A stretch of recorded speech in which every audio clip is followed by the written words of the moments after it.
अस्सलाम वालेकुम। मैं आज आपके सामने पॉलिनोमियल्स का एक इम्पॉर्टेंट क्वेश्चन डिस्कस करने वाला हूँ। और उसे देखिए, क्वेश्चन क्या है। दो दर की कसीदगी मालूम कीजिए जिनके सिफरों के हासिल जमा और हासिल ज़रब की तरतीब ज़ैल में दिए गए हैं। ये क्वेश्चन है जिसमें पहला हासिल जमा है और दूसरा हासिल ज़रब है। अगर इंग्लिश में देखा जाए, find the quadratic polynomials if the sum of zeros and product of their zeros are respectively as follows। यानी कि सम ऑफ दी जीरोस दिया गया और प्रोडक्ट ऑफ दी जीरोस दिया गया, एक के बाद एक। पहले सम ऑफ दी जीरोस, बाद में प्रोडक्ट ऑफ दी जीरोस। अब मैं इसको डायरेक्टली क्वेश्चन की तरफ आगे बढ़ रहा हूँ। सवाल में सम ऑफ जीरोस दिया। याद रखिए, एक दो दर्जी मसावात या एक दो दर्जी इबारत या दो दर्जी कसीर रुकनी के दो ही सिफर होते हैं। पहला सिफर अल्फा कहलाता, दूसरा सिफर बीटा कहलाता।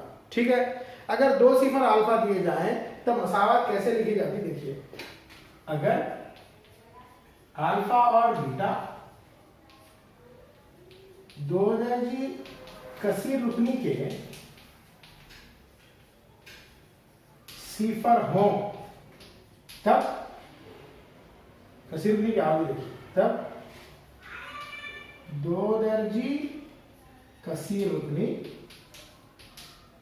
फॉर्मूला लिख रहा हूं मैं, के of x square minus of alpha plus beta into x plus alpha beta. ये अल्फा और बीटा तो दो दर्जी दो रेशे हैं। यहाँ के एक वैल्यू होती है, मुस्तकिल रुकन होता है। हम लास्ट में उसको डिसाइड करते हैं के क्या होगा उस सवाल के लिए। ठीक है, मैं एक क्वेश्चन कराता हूं, आपको समझ में आ जाएगा इंशाल्लाह। यहाँ अल्फा और बीटा तो नहीं दिया, सीधा सीधा अल्फा प्लस बीटा दे दिया और अल्फा इंटू बीटा दे दिया। अल्फा प्लस बीटा का मतलब रेशों का मजमुआ, अल्फा इंटू बीटा का मतलब रेशों का या सिफरों का हासिल ज़रब। सिफरों को रेशे भी बोलते, याद रखो, रूट्स भी बोल सकते, जीरोस भी बोल सकते। तो रेशों का या सिफरों का मजमुआ बोले तो दो ही रेशे हैं, अल्फा और बीटा, दो ही सिफर है, अल्फा और बीटा, मजमुआ इसलिए अल्फा प्लस बीटा। ज़रब, हासिल ज़रब, दो रेशों का हासिल ज़रब या दो सिफरों का हासिल ज़रब अल्फा इंटू बीटा होता है। सवाल में दे दिया। मैं एक क्वेश्चन ले रहा हूं, ये फ्रैक्शन में दिख रहा है कंप्लीटली, इसको मैं ले रहा हूं, देख लीजिए आप, इंशाल्लाह समझ में आ जाएगा। पहला जो दिया उन्हें रेशों का मजमुआ बुलाया, सिफरों का मजमुआ बोला या हासिल जमा बोला। ठीक है, मजमुआ हासिल जमा एक ही बात। सिफर दो हैं, अल्फा और बीटा। हासिल जमा बोल तो प्लस, अल्फा प्लस बीटा की वैल्यू क्या आ गई, -1/4 आ गई, बराबर। इसके बाद सिफरों का हासिल ज़रब, सिफरों का हासिल ज़रब। सिफर कौन कौन है, अल्फा है, बीटा है। हासिल ज़रब बोले तो into alpha into beta. Alpha into beta क्या है, 1/4 है। हो गया, अल्फा प्लस बीटा हो गया, अल्फा इनटू बीटा हो गया। अब सीधा सीधा जाके मसावात में या फार्मूले में हम दर्ज कर लेंगे। मैं थोड़ी देर के लिए इधर करूंगा, देखिए, ट्राई टू अंडरस्टैंड। हाँ, लिख रहा हूं मैं, के ऑफ एक्स स्क्वायर माइनस, ठीक है, अल्फा प्लस बीटा की जगह पे वैल्यू क्या है, value -1/4x plus alpha beta, plus का प्लस अल्फा बीटा 1/4 है। हो गया बराबर। नेक्स्ट स्टेप, के of x square minus into minus plus 1/4x plus 1/4। यहां तक समझ में आई बात। There is nothing very much hard to discuss here। अब यहां पर आप एलसीएम लीजिए। क्या लेंगे, एलसीएम लेंगे। के ऑफ, अब यहाँ 4 है, यहाँ भी 4 है, यहाँ है, 4 के पहाड़े में 4 आता है, एलसीएम इज 4, राइट। यहाँ जरा दे दो, 4 तरफ x की दूसरी, 4x की दूसरी, 4 के पहाड़े में 4, 4 एकन 4 में आता है, 1 एकन 1x, x एकन x लिख दिया हमने। 4 के पहाड़े में 4 आता, 4 एकन 4 में आता है, 1 एकन 1 जरा दे दो 1। अब देखो, ये k की जगह पे क्या रखूंगी, ये 4 कट जाए, बोलिए k की जगह पे क्या रखे तो ये 4 चले जाता।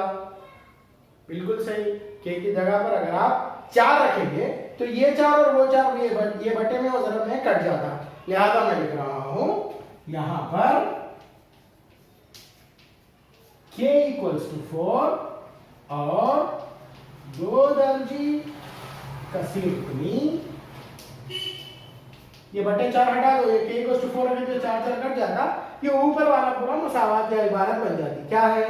4x की दूसरी जमा x जमा 1 होगी, ऐसा लिखेंगे आप। रिमेंबर के की जगह बहुत सारे लोग डाउट करते हैं के की कीमत कैसा लिए सारा।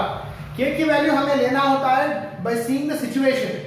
मेरे को ऊपर तो जम गया पूरा ax की दूसरी जमा bx जमा c की शक्ल में आ गया, लेकिन बटे में ये 4 है, ये बटे से 4 हटाने के वास्ते या किससे जरूरत दिए थे 4 हटता, बटे में 4 है, ऊपर भी 4 आ गया तो 4 4 कट हो जाता और ऊपर की मेरे को इबारत सॉलिड मिल जाती जिसे मैं कसीर रुकनी कहूंगा। लिहाजा k = 4 और कसीर रुकनी 4x की दूसरी जमा x जमा 1 होगा। हमेशा ऐसे ही करना इन सवालों को। मैं एक और क्वेश्चन आपके सामने रखूंगा इसी पैटर्न का, ताकि आपका डाउट क्लियर हो जाए। यहाँ से रब कर दे रहा हूं मैं। एक और क्वेश्चन आपके सामने रख रहा हूं ताकि डाउट क्लियर हो जाए।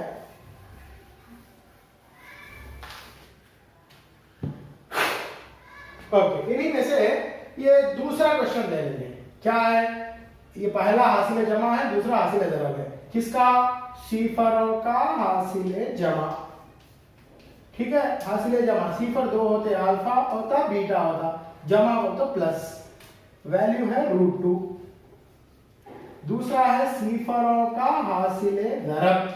हासिल जरब बोले तो जरब देना, जरब देना बोले तो अल्फा है बीटा है, दोनों को जरब, alpha into beta is 1/3।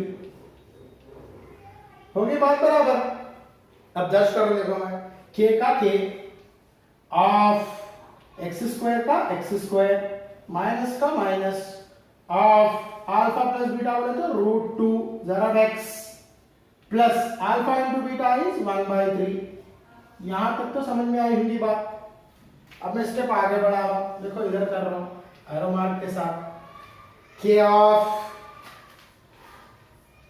x² minus √2x plus 1/3। यहां तक जम गया। अब 1/3 रख नहीं सकते वैसा, फिर क्या करना? एलसीएम लेना। क्या लेना? एलसीएम लेना। 1 1 3 का एलसीएम 3 आता, k ऑफ एलसीएम इज 3। अब बटे में कुछ भी नहीं है, लाएगा 300 पर जरा तो 3x² माइनस यहाँ पर बटे में कुछ भी नहीं है, 3 से जरब देना, जजर 2 है, 2 से तो अब जजर 2 से 3 जरब नहीं होगा, इसके सामने रेशनल नंबर है तो उससे जरब होता 3 × 3 जजर 2x। अब इसको समझाने बैठो तो ये 9th क्लास का कॉन्सेप्ट है। जजर वाले से होता है, बगैर जजर वाले से। √1 में जो रहता है उसको इरेशनल नंबर बोलते हैं। इरेशनल नंबर को इरेशनल नंबर से ही जवाब देना होता है और रेशनल नंबर को रेशनल नंबर से ही जवाब देना होता है। यहाँ जजर 2 है या 1 है, या 1 को नातिक अदद बोलते हैं, जजर 2 को गैर नातिक अदद बोलते हैं। गैर नातिक को गैर नातिक से जवाब देना, नातिक को नातिक से।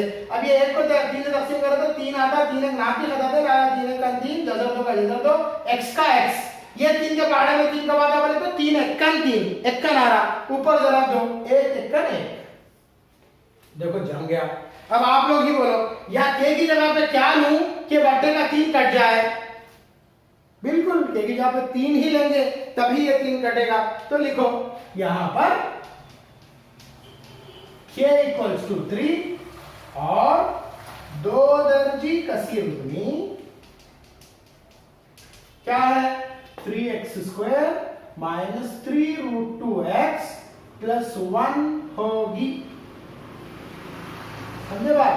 इस तरह से बाकी क्वेश्चन को कीजिए। अब आपको डाउट आ रहा होगा, थोड़ा डाउट आता, ये बटे नहीं है। For example x² minus √2x plus 1 आया साहब, बटे कुछ भी नहीं है, हमारे को यहीं खत्म होगी मसावत। तो जब क्या करना, मैं आपके सामने एक क्वेश्चन ऐसा रख रहा हूं कि आप कुछ दर्ज करें भाई, आपको x² माइनस 4x प्लस 1 आ गया। अब ऑफ k है यहाँ पर, ठीक है। अब आप पूछ रहे हैं कि साहब k की जगह पे क्या रखते हैं? अब वो कट करना कुछ भी नहीं है, बटे में क्या है? बटे में 1 है बोले जा। ये 1 को किससे कट करूं कि k चले जाए यहाँ से? 1 को 1 से कट करे तो हो गया, k = 1 ले लो आप, 2 टी मसाला ये हो जाती है आपकी। उम्मीद करता हूँ आपको समझ में आया होगा।